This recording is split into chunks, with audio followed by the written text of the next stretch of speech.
All right guys, so today what we're gonna do with the Civic Type R is we're gonna upgrade all of the interior lights as well as the tail lights and one of the lights in the trunk with LED lights. One thing that you will notice if you have any kind of car, really, most cars don't even come with LED bulbs on the interior. And one of the downsides to that is twofold. Number one, when they blow, you gotta replace them.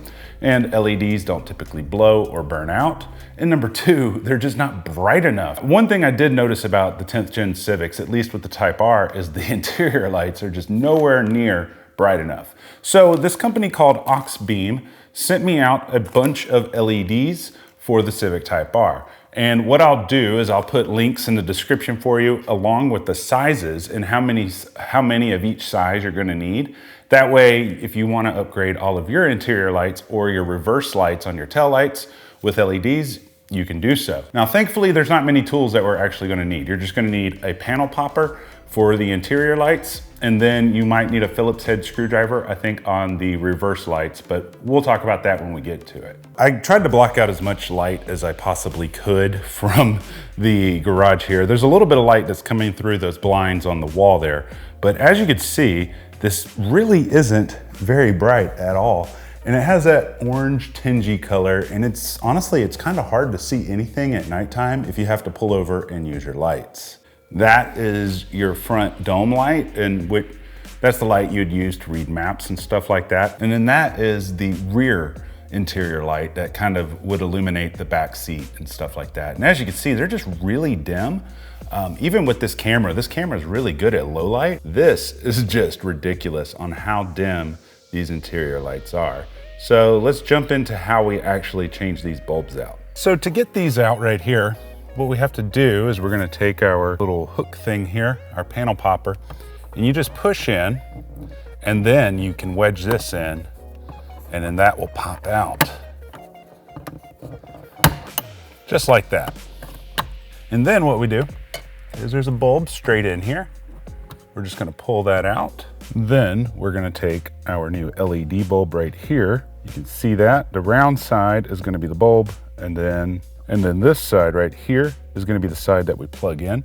So we're simply push it in like this. Then we're gonna test it by pushing this button. Nothing happened there. Let's turn it around. And there it goes. So if it doesn't go in right the first time, you can definitely get it in, just spin it around, and your polarities will be correct. Then to put this back in, we're simply gonna place this back in like so. And that's a big difference. I don't know how well you can see the difference in the color there, but definitely a big difference. I can definitely see the difference. That's huge. All right, so now let's do the other side. What I like to do, honestly, is to turn it on first. Then when you press it to start doing this part, you don't gotta worry about the bulb being on. And then, now we're good to go. Now we can move to the rear light. So this is the one in the rear. I may or may not have made a mistake on ordering the part for this one. A lot of people that are replacing these are replacing them with full panels, but I only ordered the small bulbs. But to get this off, you're gonna take a tiny little flathead screwdriver, and you're gonna reach it around in here on this back side.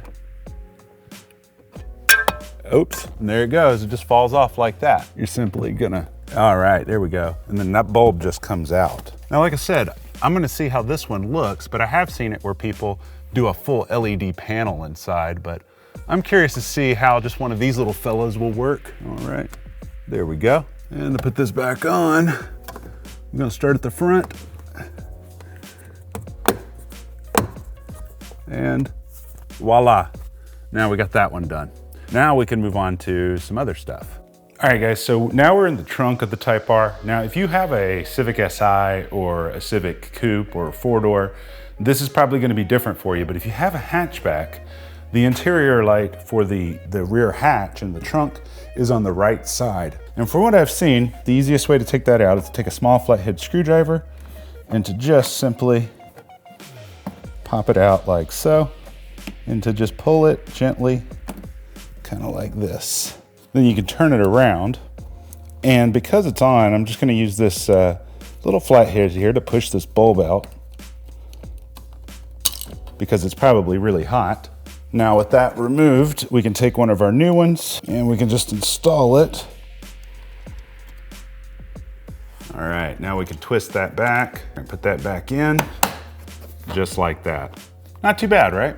Definitely looks a lot cleaner and a lot nicer. Anything looks better than amber bulbs, to be honest. All right, so now this is probably gonna be like the most involved process that we have to do, but it's not that difficult at all. All we're really gonna need is a Phillips head screwdriver, and there's 2 screws on each tail light. So what we'll do is we'll just take these guys out, set these somewhere so you can find them. So once that part's done, you just got these pop tabs that are on the inside over here. So what we do is we reach in on this side here, and we're just gonna jimmy it loose. You're gonna be pushing this way as well as kind of pulling a little bit. Another thing you can do is if you have any painter's tape, you could line this with painter's tape and you can use your pry tool. Or if you're like me and can't find your painter's tape, you can just wrap your pry tool in a microfiber towel. Give it a little bit of a tug here, and you can work your way from this gap up here and kind of just help it come out like that. And come along this side, and now it's completely out. So our reverse light is this bottom light that's down here, this bottom bulb, which is going to be this one right here. Now, interestingly enough, the reverse lights from Oxbeam look a little bit different than most other reverse lights that I've seen. Most reverse lights that I've seen are round, but these are more of a square rectangle.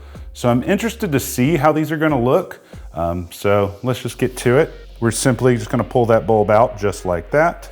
And we're gonna pop this one in, and now we can go test it. And there you can see that it works perfectly. Now let's reinstall it and see how it looks in the tail light housing and compare it to the OEM bulb that is amber. All right, so now we simply put this back into its slot right here.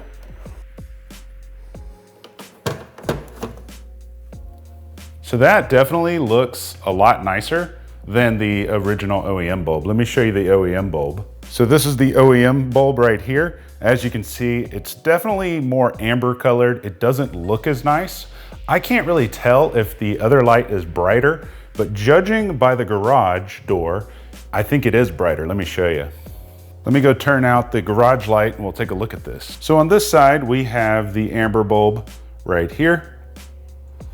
And then on that side, we have the LED bulb. I kind of feel like the LED is brighter, but even if it's not brighter, I'm just glad it's not amber anymore.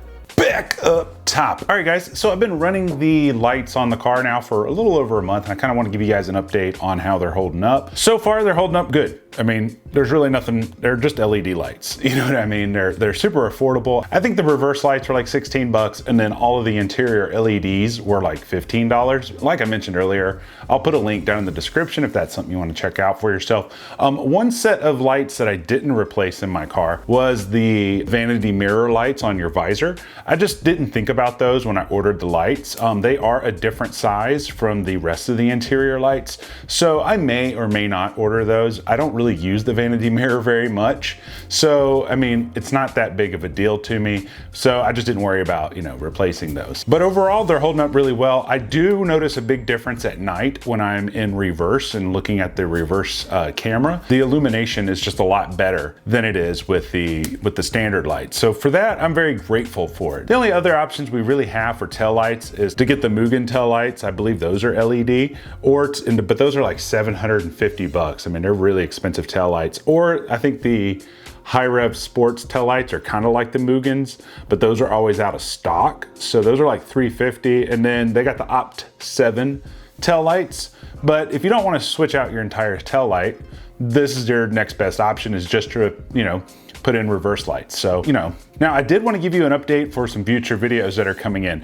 So, haven't posted a video in a while. So the last video that I posted was about going full bolt-on and what my experiences have been going full bolt-on. So if you haven't seen that video, I'll put a little link like right up here. But anyways, I got a ton more videos coming for you guys on this. I mean, we got rock guard videos that are coming up, and then I also just got a couple of goodies in the mail. Number one, I just got the grill for the 2020 Type R. For those of you that may not be aware, on the Civic Type R, half of this is completely blocked off by like this piece. So like this piece right here kind of would come all the way down to here. And so you only had like a little sliver of air to come in down here. And then on the top, there was a little sliver for air to come in.